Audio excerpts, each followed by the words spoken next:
when a young person is sitting across from you, asking you questions that, maybe in some small way you have asked yourself, but maybe not in the crisis way have been asked, it really deepens your own faith because you cannot give away what you don't have.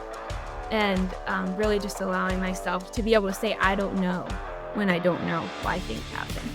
But to be able to say, here's the hope, even though I don't know why this happened. Here's where you go from there. Like, don't stay in that place. It was just an incredible experience for me and really cemented this idea of I'm experiencing abundant life and I can share that with others.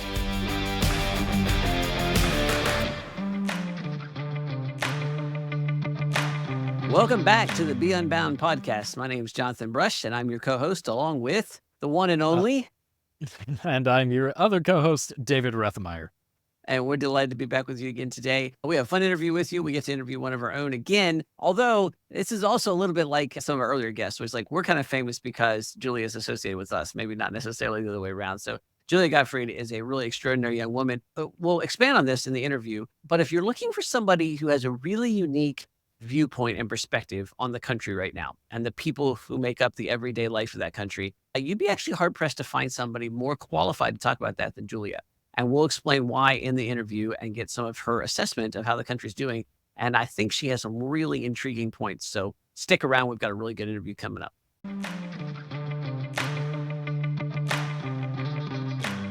Julia, welcome to the Be Unbound podcast. We're delighted to have you here. Julia is near and dear to us for lots of reasons. She was an early student in the new remodeled, revamped Ascend program. And so she let us do some experiments on her.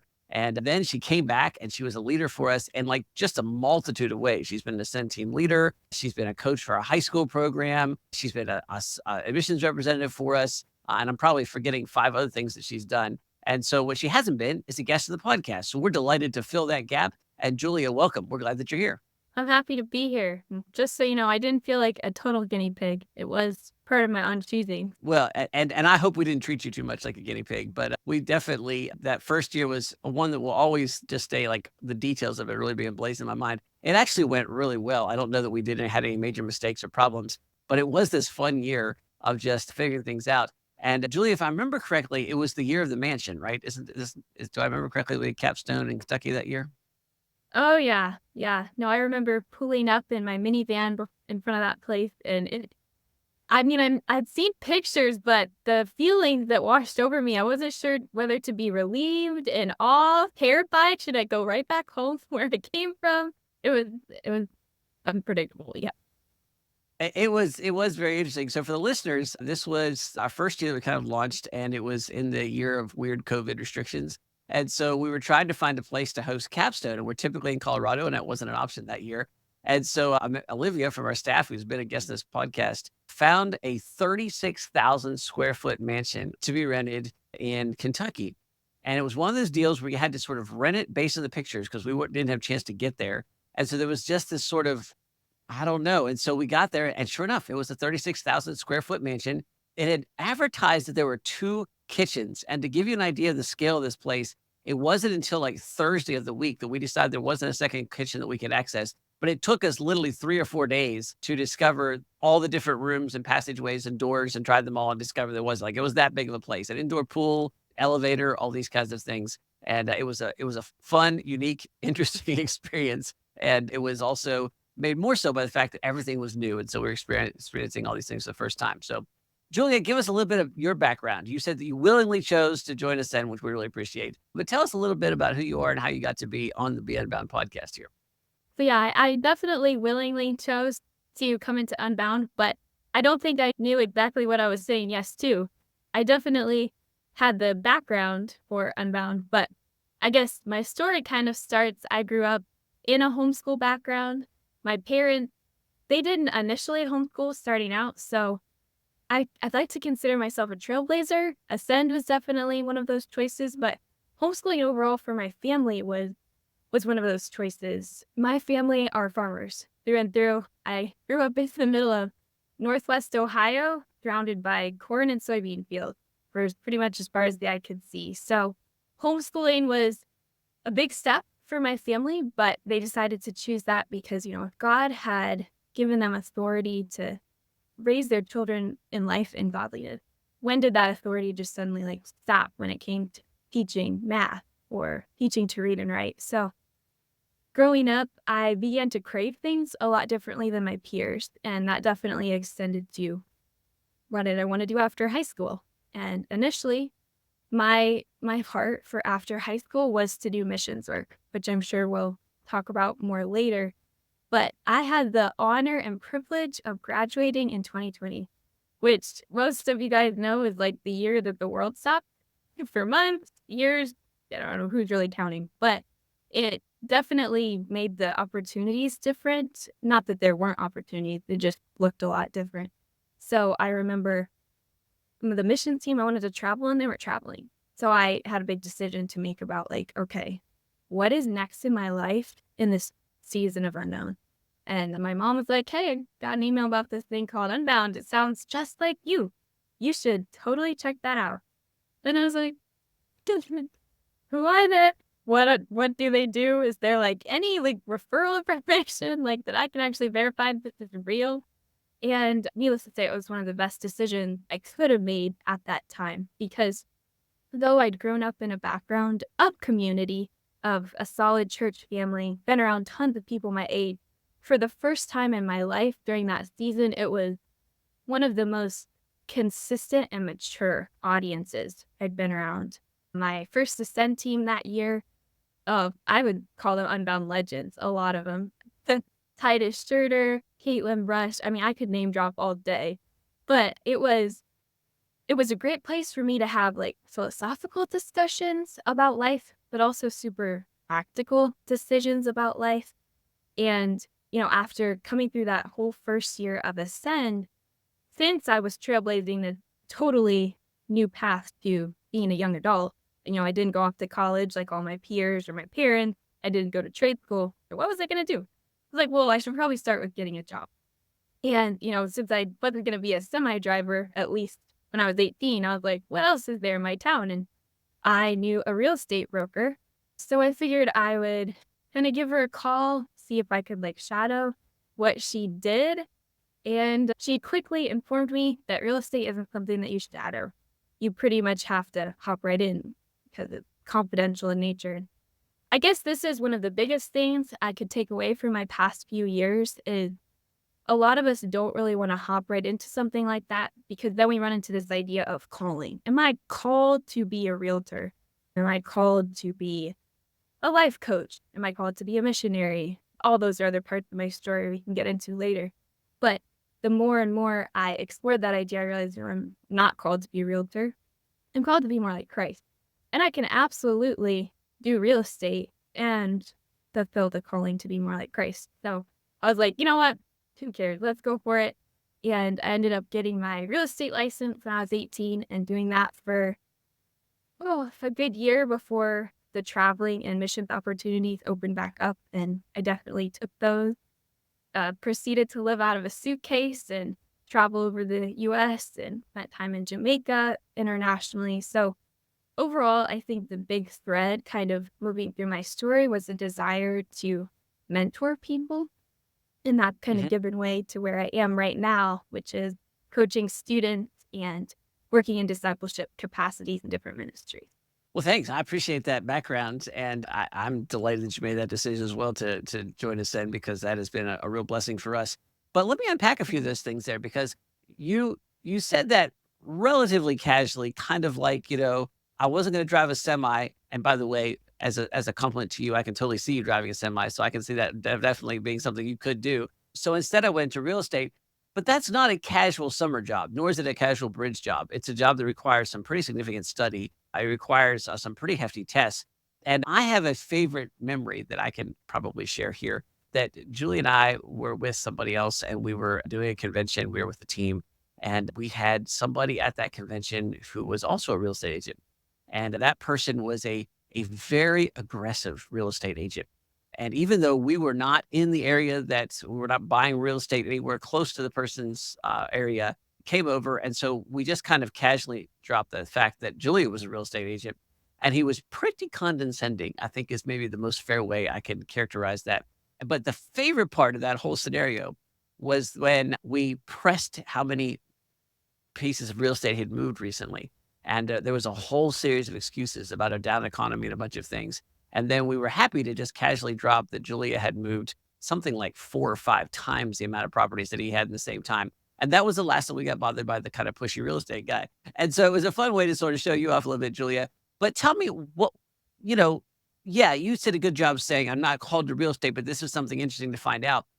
But a decision that required doing something really hard. It wasn't like, well, I'll just go spend a week learning on the job training and then I'll do this job. It was kind of like, I'm going to really, you were a student, you were passing tests and taking courses for Ascend at the time. And then on top of that, you had this major kind of test that you had to take for real estate.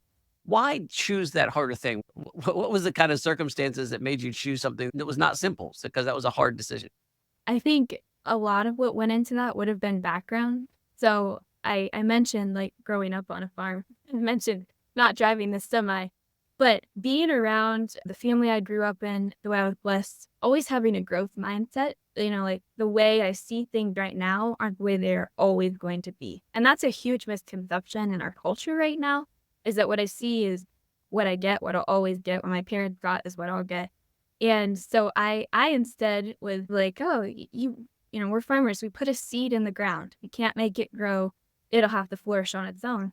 But even though I can't make it grow, I have to cultivate it. And so when I kind of approached this idea of real estate, it was super overwhelming. I had just turned 18 years old. And my broker had so much confidence in me. She's like, I'm going to teach you everything. It'll be so great.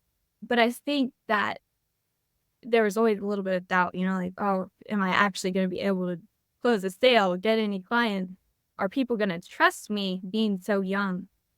But ultimately, what enabled me to take that leap was this idea that it's just, what's the worst that could happen? If it doesn't work out, I'm in no less of a position than I am right now. And in fact, I could gain a lot of, and Unbound, what we call transferable skill for this. During that time, I learned, oh my goodness, I met appraisers, I met bankers, auditors, plumbers, I just met general townspeople. I made so many connections. If you want to build a network, go be a realtor because you'll know everybody and their brother, even in a big area. So it was a great way for me to also, find out what else was out there and learn what sort of emotional bandwidth I had, if I was a good negotiator, if I was more just love to talk to people, not to try to make them do things like sell or buy. It ended up providing a lot more than I was initially expecting. And you had an interesting comment there. You said that your family are farmers and you have a growth mindset. Now, you can take that literally, a growth mindset, like plant a seed. But that's a little bit of an interesting thing. Farmers are generally considered to be people that do the same thing over and over again. Now, I have some farming background, live in a farming community. I know that's not really true, especially if you want to remain a farmer for very long. But so where did that growth mindset come? Is that a trait of your family? Is that something that you guys talk about together? Did you pick that up kind of because your parents taught that to you, or is it something you deliberately thought about? I think it's probably be a combination of both the things you mentioned. I think we do intentionally talk about it, and then I think a lot of it is unspoken in action. So, I watched my dad not only be the one that planted the fields, but he was also like his own financial advisor. And all of that was kind of thing you have to learn on the fly. No one sits you down, holds your hand, and says, the markets aren't what you're expecting this year. What are you going to do? And so I think kind of as I approached adulthood, my parents are always very supportive, but they're like, ultimately, this is kind of in your hand. You're going to have to take some chances, take some risks. And I think growth mindset, I think of literally like a plant growing, but I also think of like perseverance, everything that a plant goes through its season, resilience, grit, finding a way to deal with the unexpected and become a different person instead of just do different things, but become someone different and expand. Well, you lived that out. So you did something nobody else had done. While everybody else had gone off to college, you went off to Ascend, which means that you went off and joined us in mansions in Kentucky, but you also stayed at home. You chose a very difficult interim job in the sense that you were a realtor, so you did that. And then you left the network you just built and you did something a little bit unusual in your next year after that. So tell us a little bit about how you kind of left the farm, so to speak. And I mean that figuratively, like you left the town where you grew up and had kind of a different experience. So tell us about the next step here. That was definitely probably the most ambitious thing I've done so far. A lot of people argue with real estate or this missions endeavor harder. And I was like, well, I think what's harder has to do with your comfort zone. And for me, my comfort zone has largely been people and not places. And so leaving the people was what was hard. And so doing this mission team, it meant they had a headquarters in Harrisburg, Pennsylvania. So the team, it was really all about reviving the American church. So we traveled, and every week we would be in a new state, pretty much, partnering with a local church in that community to then reach the church and then the community beyond the church. So schools, jails, nursing homes, food pantries, everywhere. And really the heart behind it was a lot of times people think of missions as just somewhere around the other corner of the globe. But really the true foundation of God's word and who Jesus is and a devotion to that beyond just attending church on Sunday morning is definitely something our culture is losing and or maybe doesn't value the same way it used to. So our team had a big emphasis in that, and in our training for that, the reason I really wanted to do this missions team is because once many years ago, they came to my community. And I remember as a little girl going to their services and thinking, wow, these people are a visual representation of what my young faith could look like in 10 or 15 years. Someone who is still just as passionate about Christ and is living that out and trying to share that. So needless to say, I lived out of a suitcase for an entire year and got to witness a lot of generational brokenness within the church. I got to witness a lot of great victory, right? People choosing, I'm not going to use the same exact thing that everyone before me did. I got to see exactly like kind of the epidemic of depression that our nation, especially teens, are going through. There were more like unpleasant conversations, I would say, as a whole in small groups with many of these students than there were pleasant ones. And so that really does a number on you when a young person is sitting across from you, asking you questions that, I mean, maybe in some small way you have asked yourself, but maybe not in the crisis way have been asked. It really deepens your own faith because you cannot give away what you don't have. And really just allowing myself to be like, to be able to say, I don't know when I don't know why things happen. But to be able to say, here's the hope, even though I don't know why this happened. Here's where you go from there. Like, don't stay in that place. It was just an incredible experience for me and really cemented this idea of I'm experiencing abundant life and I can share that with others. So you said you lived out of a suitcase. How many different places did you travel to that year? Do you know, or did you keep track? Oh, I know we were in over 25 churches, and we definitely were in some like places only for half a week. So probably a good like 40 places. We never made it all the way out to like California because we traveled by bus. So that bus ride, I'm Wow. glad I never had to make that bus ride. But definitely had like 10-hour travel. And we went to Jamaica for a little while too, because they have international ministry partners. So being there for a few weeks was definitely a countercultural or cross-cultural experience, even though Jamaica is strongly influenced by the U.S., definitely got to see things there that you don't just even see in American cities. Julia, I'm just thinking about it. So in a year, you had something like 40 locations, give or take, across the country, including Jamaica, so outside the country. You're saying that some of those places you spent less than half a week. So you're basically blowing in town, the great big bus, meeting a bunch of people. And then it sounds to me like in fairly short order, having sometimes very deep, and I'm sure it wasn't always like this, but in many cases, having very deep conversations. You said you never made it to California. Did you hit most of the other regions of the country? I mean, were you limited to one part of the country, or did you hit north, south, Midwest? Where was your primary travel area? We started up in New York and we kind of did a huge circle. So we went out to Michigan, Indiana. We were pretty much like middle U.S. over to the East Coast.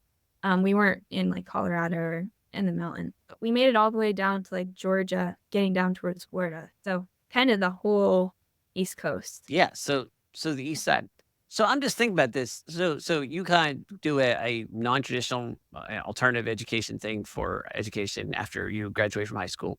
While you do that, you get into real estate. So you talked about building this huge network of people through real estate. Of course, you end up with a national network of people through Unbound. And then you have this kind of complete, tour of Jamaica, then tour of the entire eastern half of the country where you're really embedded pretty deeply in the culture.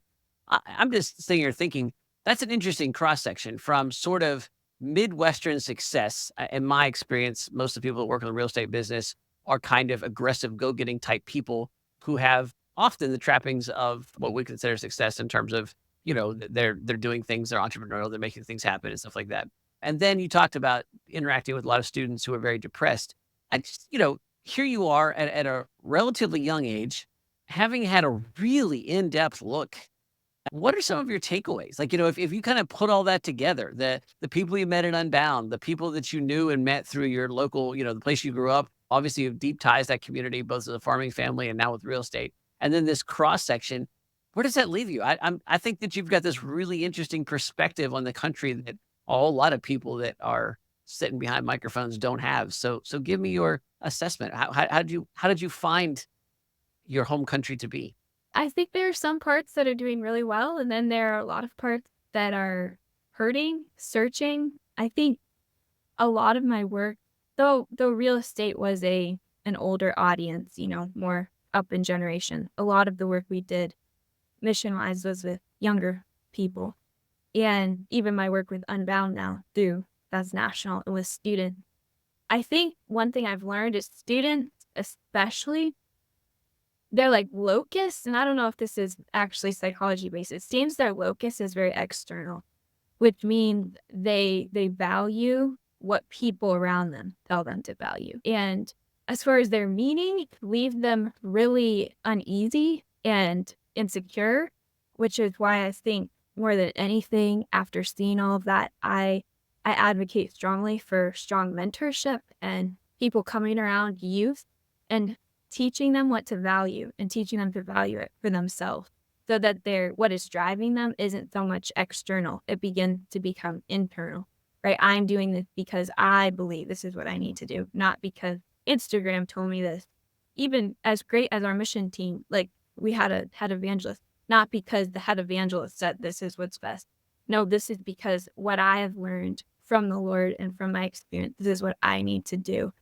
And so wanting to help students kind of find that basis, a guide, a worldview, if you want to call it that. I think a lot of students are just riding a wind, riding a wave, and seeing as far as it takes them, and then finding out it just took them right back to where they started. And I see that even in adults. They kind of crave adolescence, thinking that youth is the glory days. So everything is focused on youth. Like even TV shows, all the dramatization happen in high school. And I don't know why that is, but I think it has something to do with, as much as we can avoid the idea that life eventually comes to an end, that's what our culture is trying to do. Ignore the fact that at some point we die. At some point we're not on high school anymore. And what does that mean? So I think just trying to ground students with a greater sense of purpose is a new burden that I have.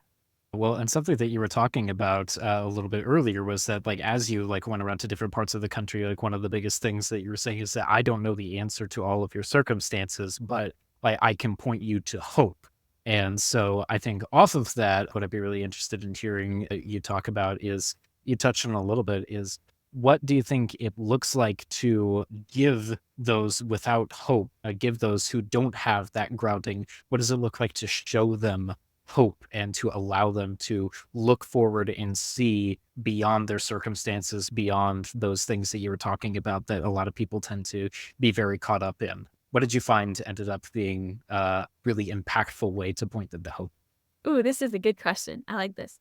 I think promises, I think one thing is people don't understand what promises are, because most people, all they're used to are promises being broken. And one of my favorite things to do with youth especially is to point them back to something that's solid and sure. And for all of us who are in Christ, God's promises are solid and sure. And more so, with promises, a lot of times there's like principles that enforce those, why things are the way they are. And stories do a really good job of tying all three of those things together. And I love to tell stories, especially stories where, you can tell people a bunch of information, like fact, like God is good even when you don't feel it. I could just say that to a student.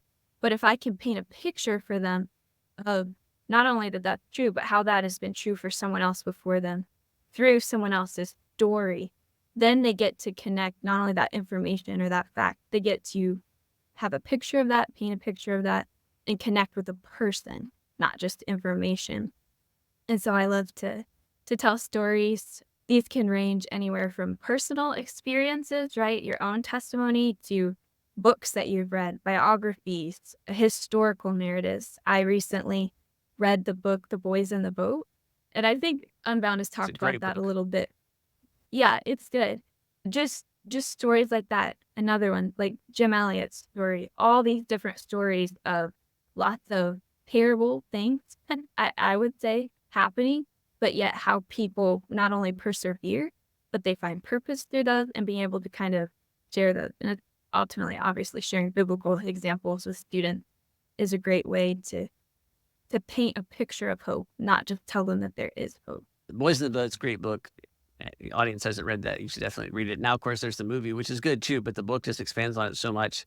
One of the key things from there is that, the coxswain tells the crew, I need you to give me 10 big ones. And our whole family has read the book at various times. And so occasionally in a tough spot, somebody from the family will look over and say, we need 10 big ones here.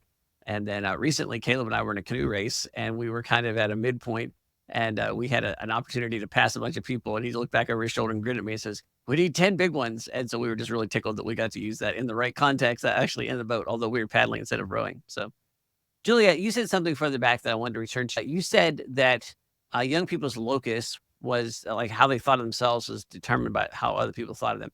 I was curious if you saw the critical point there, that attitude that their opinion of themselves is determined by others, or did you see the primary problem as the others that they had as their peer group? Does that make sense? In other words, that they were determining their self-worth by others, and then those other people were not giving them a really great reflection, so that they were kind of leading them to despair. I don't know if you thought of it that way before, but I'm just curious, like, which of those two do you think was the most important aspect of that? I don't know if I can separate them. This is just a really good train of thought. Because I would say, first, you have to be able to decide who you are, obviously. That does matter. But I really do think who you allow to speak into your life matters. And that's why God intentionally created us for community. He didn't make us to live alone on an island. So, one of his biggest plans for the church, especially, is there to be community, for there to be unity. I think in answer to your question, in the student's case, I think it's much more important that they figure out who they are, because for some of them, unfortunately, there isn't any good people around them. Hopefully, those will eventually be provided. But I have to go like scripturally too. God says that he will give us everything we need for life and godliness. And I have to believe that would be true if I was sitting in a jail cell all by myself in the middle of nowhere, that if I knew who I was in Christ, I would be able to keep persevering day by day, even if no one else was around me to encourage me.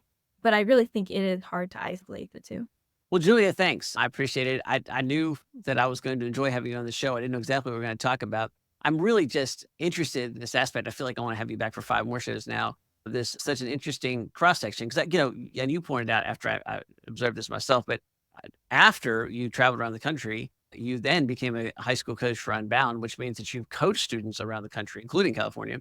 And so that's just a pretty wild stacking of experiences. So grow up in a farming town, a farming community, become a realtor, then experience its full network of Unbound through the Ascend program, travel around the country in Jamaica for an entire year, 40 different places, meeting a huge cross section of people, and then sit down and coach students from across the country. That really is quite the exposure to the state of the country. So if you're listening, pay attention to what Julia said. She's got way more experience than a whole lot of the people that are commenting on the state of the country right now. And it's hard won, boots on the ground type of experience. So Julia, thank you. I appreciate you taking the time to be on the podcast. And of course, we're just super blessed to have you part of the Unbound family and all the work that you can continue to do for us. So we're grateful. Thanks. Thank you, guys.